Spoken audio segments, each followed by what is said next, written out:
What is a lesson you've learned from Coach Payne here at Purdue? The biggest one, I believe, is, and this is not just basketball, life in general, is being process-based and not results-based. This idea of kind of doing what you know is right and doing, just what you think is right at all times and kind of living with the results. If you show up to the game and you played your best, your team played your best, and you did everything in your power, and you lose the game, like everybody can live with that. Maybe not the fans. Yep, you know what I mean? But as players and as coaches, if we can say we can go to every single game and we play our best, like we can live with that season.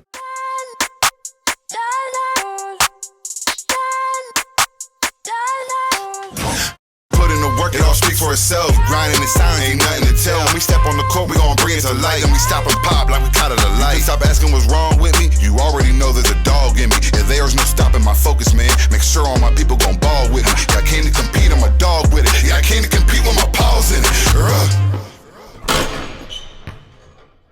What's up, CTA family? Welcome back to the Compete Mentality Podcast. Compete Mentality Podcast exists to motivate, educate, and inspire you guys to compete. Our definition of competing is doing what God calls you to do, even when it's hard. Today on the pod, we have a very, very special guest, Trey Kaufman-Renn of Purdue men's basketball. TKR, thanks for joining us today, man. Yeah, thanks for having me. So excited to continue our series, Tell Me Your Story.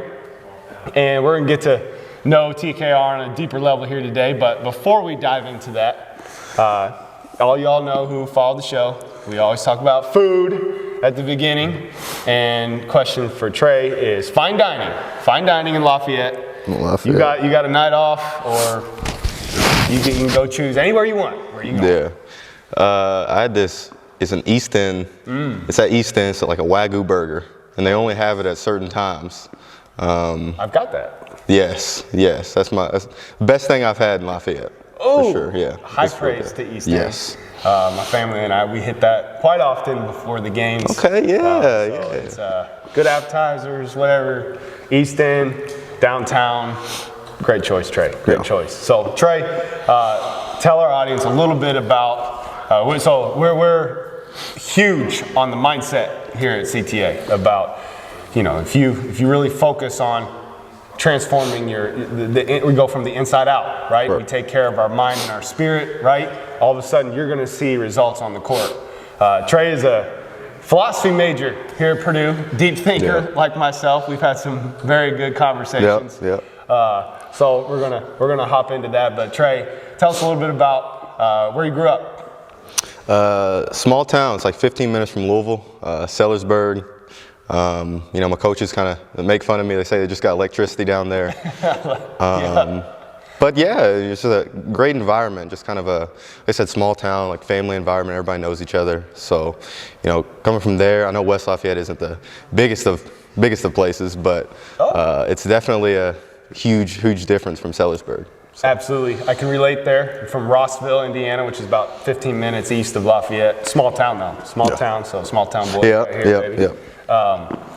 So growing up in a small town, man, what age were you when you really like started dreaming big? Because man, I'll be honest, with my upbringing in a small town, sometimes it's hard to dream big.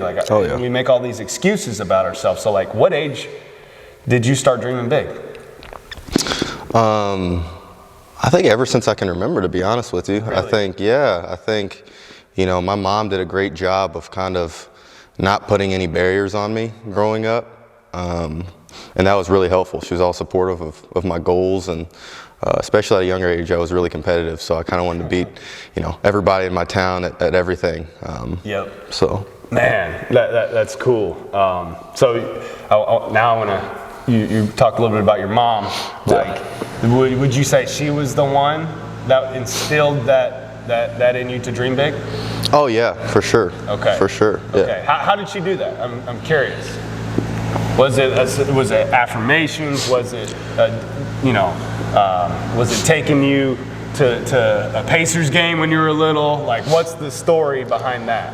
Yeah, well, I think for me, I come from a basketball family. Yep. A lot of my family members play basketball, so that was always kind of in the back of my mind, you know, Yes. growing up around them. Like I said, the biggest thing was that she didn't put any barriers. I think as a kid, you have all these dreams, whether it be, you know, a doctor, an astronaut, a basketball player, and it's just the fact that she didn't say, you know, you can't do that. Yep. And, you know, she wasn't like, you know, the odds are you're not going to be able to do this, so you should focus on your strengths. It was like, hey, I'm just going to support you, whatever you do. And I think that just allowed me to grow into myself in that way. I love that. I love that.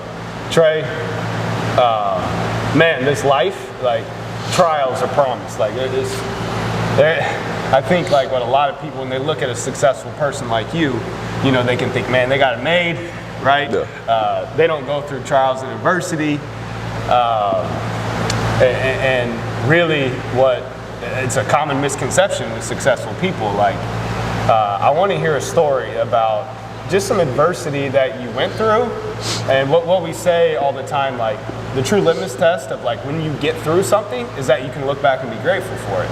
Yeah. Okay? Yeah. So I want to hear something, a story maybe from your career at some point where you went through something hard. And you saw the other side of it and now are grateful for it. Yeah.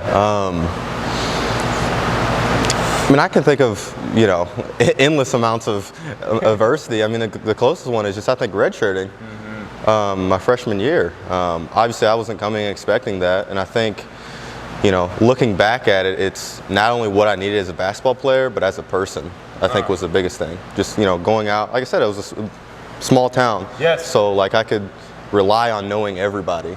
So going out there and having to, you know, go to class by myself, kind of just be out in the world by myself was something that I needed. Just, you know, life things.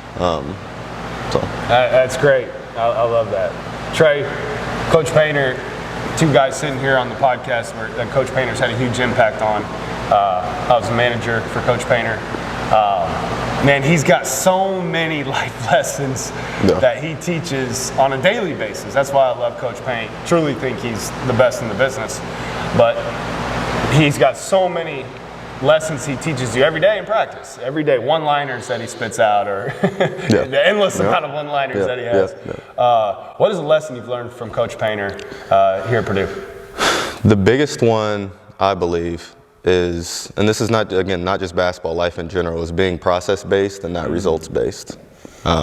This idea of kind of doing what you know is right and doing, you know, just what you think is right at all times, and kind of living with the results.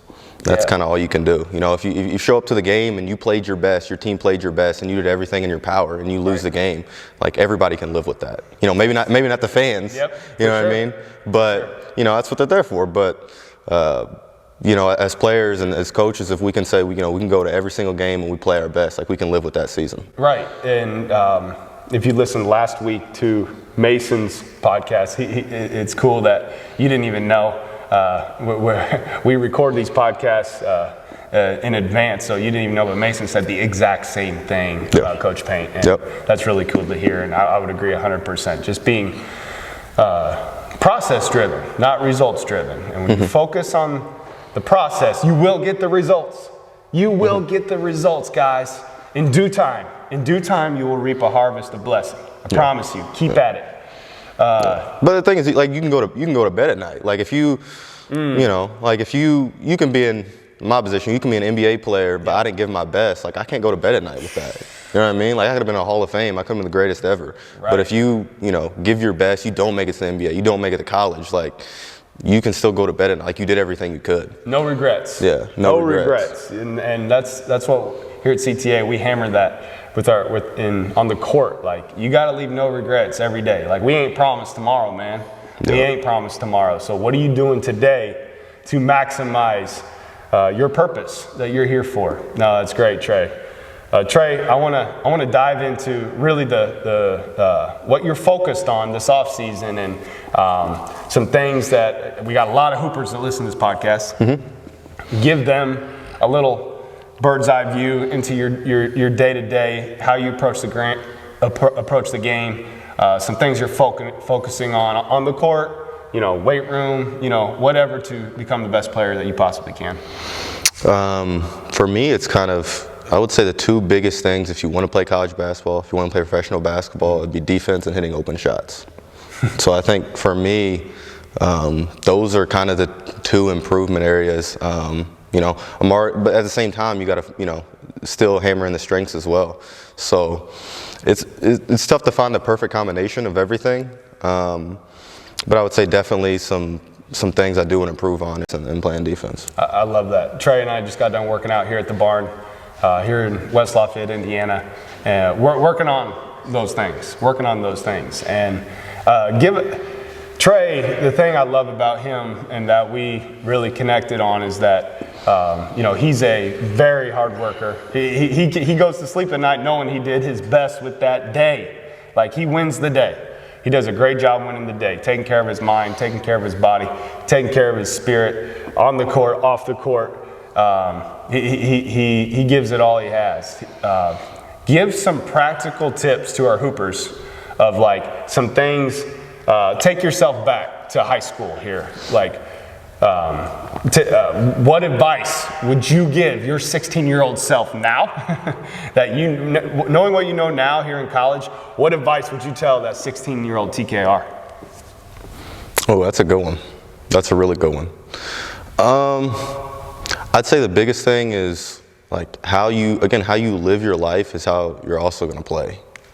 So like if you're,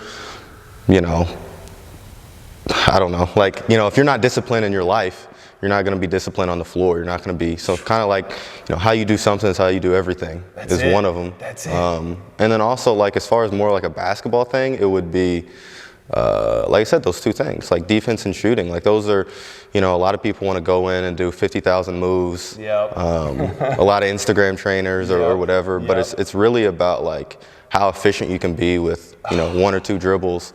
Like how can you like affect winning efficiently? That's just what's going to get you on the court. Because at the end of the day, like the coach is going to put in who he or she thinks is going to, win the game for him. 100%. There's so many things you can pull out of that you just said that we can apply. I love how you said not doing 50,000 dribbles. We just worked out. Did we take more than 3 dribbles in any move? No. Like, and there are times like you watch NBA guys where, they are taking a few dribbles, but truly not many times. Yeah. Like you may get ISO'd and take more than 3 rarely, but even NBA guys aren't taking more than 3 dribbles many times. Yeah. Trey, as we kind of wrap up here, super excited about next season. I believe we go to Hawaii.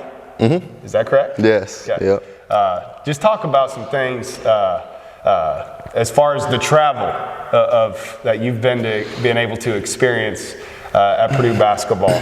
What are some of your favorite places that you've traveled to so far at Purdue? Oh man, I really can't pick one of those. There's been a lot of different places we went to. I have one of the managers on the team. He's one of my close friends, and he like some downtime that we had. We got to go out and just walk around some of the cities, which was obviously really cool. So I can't pick one spot.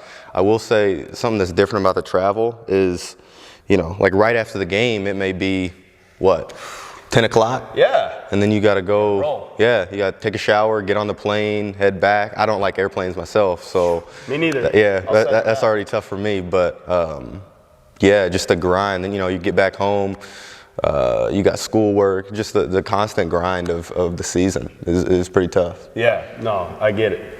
You excited to go to Hawaii? I am excited. Yes. Ever been before? I'm excited. No, I have not. No. Okay. I have not. That's cool.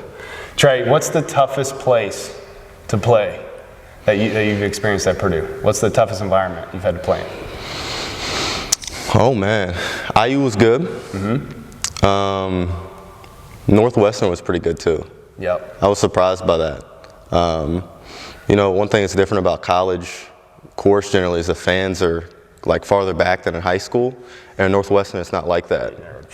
Yeah. They're right there. I was at both those games. They were, yes, tough. Yes. So both of those were, pretty tough environments. Absolutely. Trey, thanks for joining us on the podcast today. CTA family, always remember that competing is doing what God calls you to do, even when it's hard.